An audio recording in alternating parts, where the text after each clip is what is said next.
Hi friends, welcome to my channel. ఈరోజు lunch బాక్స్లోకి tomato rice ఎలా చేసుకోవాలో ఇప్పుడు మనం ఈ వీడియోలో చూద్దాం.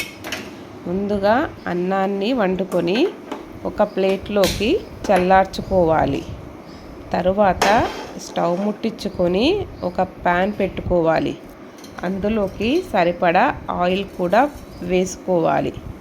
ఆయిల్ కాస్త వేడైన తర్వాత కొద్దిగా ఆవాలు, కొద్దిగా జీలకర్ర వేసుకొని వేయించుకోవాలి. ఆవాలు జీలకర్ర వేగిన తర్వాత 2 చిన్న చిన్న ముక్కలుగా కట్ చేసి పెట్టుకున్న క్యాప్సికమ్ని కూడా అందులోనికి వేసుకోవాలి. కొద్దిగా కరివేపాకు కూడా వేసుకోవాలి.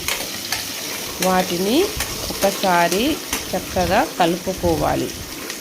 అలా కలుపుకున్న తరువాత కొంచెం పసుపు కూడా వేసుకొని వాటిని ఒక 2 నిమిషాలు ఆయిల్లో మంచిగా మగ్గనివ్వాలి.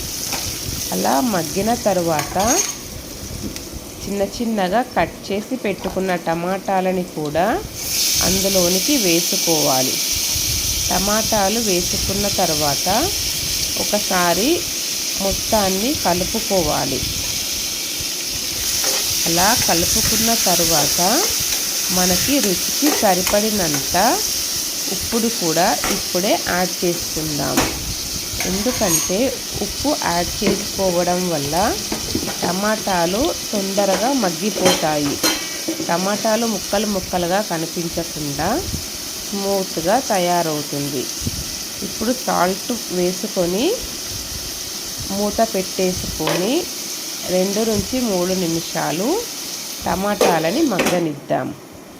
ఇప్పుడు ఒకసారి మూత తీసుకొని టమాటాలు మగ్గాయో చూసుకొని అందులోనికి స్వీట్ కార్న్ని కూడా యాడ్ చేసుకుందాం. స్వీట్ కార్న్ వేయడం వల్ల టేస్ట్ బాగుంటుంది కాబట్టి నేను యాడ్ చేసుకుంటున్నాను. స్వీట్ కార్న్ కూడా యాడ్ చేసుకున్నాక ఒకసారి కలుపుకొని అందులోనికి సరిపడినంత కారాన్ని వేసుకోవాలి. కారం వేసుకున్న తర్వాత కొంచెం మ్యాగీ మసాలాను కూడా వేసుకోవాలి. మ్యాగీ మసాలా వేసుకోవడం వల్ల రైస్ ఫ్లేవర్ చాలా బాగుంటుంది. మసాలా వేసుకున్న తర్వాత ఒకసారి మొత్తం కలుపుకొని ముందుగానే చల్లార్చి పెట్టుకున్న రైస్ని కూడా టమాటా కర్రీలోకి వేసేసుకోవాలి. రైస్ మొత్తాన్ని వేసేసుకొని నీట్గా కలుపుకోవాలి. టమాటాలో ఉన్న ఫ్లేవర్స్ అన్నీ రైస్లోకి పట్టాలి కాబట్టి చక్కగా కలుపుకోవాలి. అలా కలుపుకున్న తరువాత ముందుగానే కట్ చేసి పెట్టుకున్న కొత్తిమీరను కూడా అందులోనికి యాడ్ చేసుకోవాలి. యాడ్ చేసుకున్న తర్వాత మూత పెట్టుకొని 1-2 నిమిషాలు మగ్గనివ్వాలి. ఫ్లేవర్స్ అన్నీ రైస్కి మంచిగా పట్టుకొని రైస్ టేస్టీగా ఉంటుంది. ఇంకొకసారి నీట్గా కలుపుకొని ఇప్పుడే ఉప్పుని కూడా సరి చేసుకోవాలి. ఏదైనా ఉప్పు పడుతుంది అనుకుంటే ఇప్పుడు యాడ్ చేసుకోవచ్చు. నాకు ఉప్పేం పట్టలేదు కాబట్టి నేను యాడ్ చేసుకోలేను. స్టవ్ ఆఫ్ చేసేస్తే టేస్టీ టమాటా రైస్ రెడీ అయిపోతుంది లంచ్ బాక్స్లోకి. లంచ్ బాక్స్లో రైస్ని డిష్ అవుట్ చేసుకొని చల్లారిన తర్వాత క్యాప్ క్లోజ్ చేసేసుకోండి. నేను ఇందులోకి ఆనియన్స్ వేయలేదు.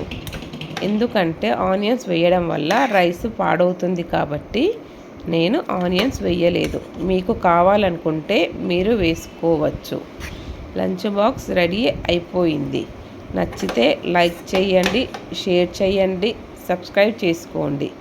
వీడియో ఎలా ఉందో కామెంట్లో చెప్పండి. Thank you very much.